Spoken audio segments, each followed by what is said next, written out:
अस्सलाम वालेकुम viewers, welcome to my channel. आज की वीडियो में मैं आपको सिखाऊंगी, वो भी आप लोगों की रिक्वेस्ट थी कि गज़ल और नज़म जो है उनकी जो रेफरेंस हैं वो कैसे याद रखें कि इस नज़म में हमने ये शेर लगाने हैं, उस गज़ल में इस ये शेर यूज़ करें तो वो बहुत मुश्किल हो जाता है हर शेर का, पूरी हर गज़ल के हर शेर में रेफरेंस में शेर याद रखना। ठीक है, तो मैं आपको इजी वे बताऊंगी और दूसरा ही आपके लिए आगे हेल्पिंग भी होगा। आप उसी सब्जेक्ट में या फिर आगे फर्दर स्टडी करेंगे उर्दू में तो आपके लिए हेल्पिंग होगा। आप मजमून में भी जो आपने फ़र्ज़ करें जो गज़ल में शेर याद किया वो आप नज़म में भी यूज़ हो सकते हैं, आपकी जो है ऐसे राइटिंग में यूज़ हो सकते हैं, तशरीह में यूज़ हो सकते हैं, पाक स्टडी का सब्जेक्ट हो उसमें यूज़ हो सकते हैं, और इस्लामियत का सब्जेक्ट है उसमें भी। तो ये सारा मिल मिला के चल जाता है, पूरे सब्जेक्ट्स में आप इस तरह यूज़ कर सकते हैं रेफरेंस। तो याद करना अच्छी बात है पोइट्री। तो आप बताओगे कैसे याद करना है। आप देखें जैसा कि मैं इंटर का सिलेबस है उसके मुताबिक बताने लगी हूँ, आप किसी भी क्लास लेवल पे ये अप्लाई कर सकते हैं। अब जैसे कि हिस्सा नज़म है, हमद, नात, तस्लीम और रज़ा, ये ढेर सारी नज़में हैं जो आपके पेपर सिलेबस में इंक्लूडेड हैं और ये गज़लें हैं। अब आपने इसमें रेफरेंस में शायरी जो है वो कैसे याद करनी है आपको बताती हूँ। अब देखिए, जब आप तैयारी करना शुरू करेंगे, अभी आपके एग्जाम जोर है फर्स्ट ईयर, अब जो जिस तरह 9th क्लास है और साथ सेकेंड ईयर, ठीक है, आप कैसे कर सकते हैं।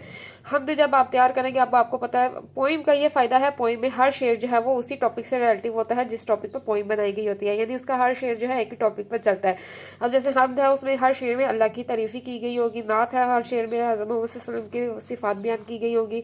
ठीक है, मैदान करबला है तो उसमें मैदान करबला के हवाले से हर शेर होगा।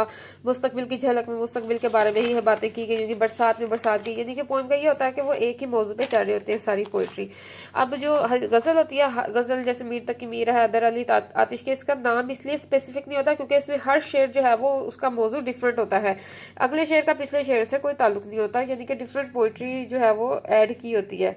तो इसलिए जो है अब आपने रेफरेंस में कैसे याद करने मैं आपको बताती हूँ। अब देखिए, जैसे हमद है, अब आपको पता है इसमें अल्लाह की सिफात है। जब आप हमद याद करें तो आप जो कुछ शेर जो हैं आपको जो अच्छे आते हैं अल्लाह की सिफात के लिहाज से, ठीक है, तो कोई 4 से 5 जो है वो शेर याद कर लें ताकि आपको एग्जाम में 2 से 3 तो याद रहे। ठीक है, वो अच्छी तरह याद कर लें उस हमद में जो यूज़ हुए हैं, ठीक है, और जो आपको आते हैं। तो जब आप हमद की सारी तशरीह कर लेंगे, उसके बाद अगर हमद में से कोई 2 शेर आ जाते हैं तशरीह में, तो आप जो है 2 शेर एक शेर में यूज़ कर लें, 2 शेर एक शेर में लगा लें। ठीक है, इससे ये होता है कि आपकी जो रेफरेंस जो है उसकी पोइट्री जो है वो आप इजीली उसमें इनपुट कर सकते हैं, और आपने हर शेर के लिए डिफरेंट जो है पोइट्री याद नहीं की है। ठीक है, तो ये ईजी होता है इस तरह रेफरेंस याद करें। इस तरह नात है, नात के हवाले से उसमें आप जो है हज़रत मोहम्मद सल्लल्लाहु अलैहि वसल्लम के से रिलेटिव जो है इल्हाम इकबाल की पोइट्री जो है 4-5 शेर याद कर लें, ताकि नात में से अगर कोई आपको पोइम आती है पेपर में तो आप जो है उसमें रेफरेंस में शेर जो है वो यूज़ कर सकते हैं। ठीक है, अगर आप 4 याद करेंगे तो एटलीस्ट एग्जाम्स में आपको 2 से 3 जरूर याद रहेंगे। दूसरा, अगर फ़र्ज़ करें अगर कोई ऐसे आ जाता है माई फेवरेट पर्सनैलिटी पे उर्दू में आ जाता है तो उसमें आप तब भी ये यूज़ कर सकते हैं। ठीक है, ये कहीं भी नहीं जाते, आप उसे हर जगह लेके आ सकते हैं। अब हलाल इस्तकलाल जैसे कि है, उसमें पोइम जो है कौमी परचम और कौमी वतन वतन के हवाले से है, तो आप उसके हवाले से 5-6 शेर याद कर लें। अब ये शेर वगैरह भी मैंने कहाँ से लिए, ये जस्ट आपकी ये जो पोइम्स है, ये जो आपकी की बुक्स होती हैं, मुआवने अदब है ये। ठीक है, इसमें जैसे अब मैं आपको दिखाती हूँ, ये हलाल इस्तकलाल है। ठीक है, इसमें जो उसने वो शेर वगैरह डिफरेंट जो है वो यूज़ किए हुए हैं, वो मैंने जो मुझे आते थे, जो मुझे अच्छे लगते हैं, ठीक है, जो इजीली याद हो जाते हैं, वो मैंने एक जगह इकट्ठे करके लिख लिए हैं।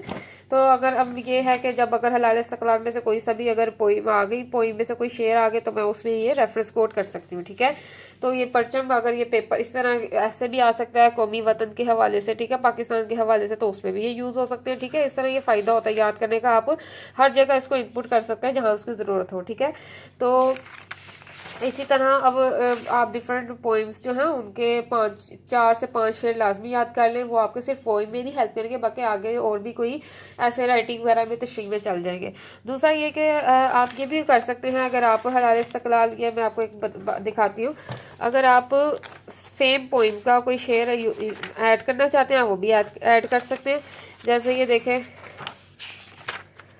मतलब ये है वहदानियत का है, ए खुदा तू है वाहिद व यकता। आप इसे हमद की जब आपकी तशरीह आएगी फ़र्ज करें तो आप उसमें इसको भी यूज़ कर सकते हैं, यानी कि आप पोइम जो आपको सिलेबस में आप उनको भी याद रखें। ठीक है, आप तशरीह करते रहें, पूरा सेशन पढ़ते रहें या पूरा साल पढ़ते रहें तो कम से कम ये याद हो ही जाते हैं शेर। तो आप एक दो दफ़ा और जेन में बिठा लें तो ये आप ये रेफरेंस उसमें भी कोट कर सकते हैं, वहाँ से उठा के इसमें भी कोट कर सकते हैं। मतलब कि आप जो है वो पोइट्री आप अपनी सिलेबस की पोइट्री में से भी ले सकते हैं। ठीक है, इसके बाद गज़ल में आ जाता है। गज़ल का ज़्यादातर टॉपिक दो होते हैं, या इश्क हकीकी होते हैं या इश्क मजाजी पे बात की गई होती है। ज़्यादातर इश्क मजाजी यानी महबूब के बारे में डिस्कस किया जाता है। ठीक है, तो उसके हवाले से आप इश्क हकीकी यानी अल्लाह से जो इश्क होता है उसके हवाले से कोई 10 जो है वो शेर याद कर लें। अब बहुत आसान होते हैं, तुम मेरे पास होते हो गया जब कोई दूसरा नहीं होता, जान दी हुई इसी की थी हक तो ये हक अदा ना हुआ। ठीक है, इश्क पर जोर नहीं आतिश गालिब है कि लगाना लगे और बुझाए ना बने, ये इश्क नहीं आसा इतना समझ ले। ठीक है, इस तरह इश्क हकीकी के वाले से 5 शेर या 10 शेर याद कर लें। इस तरह इश्क मजाजी महबूब के इश्क में कुछ शेर याद कर लें, वो भी बहुत ईजी होते हैं और आप लोगों को काफ़ी आते भी होंगे।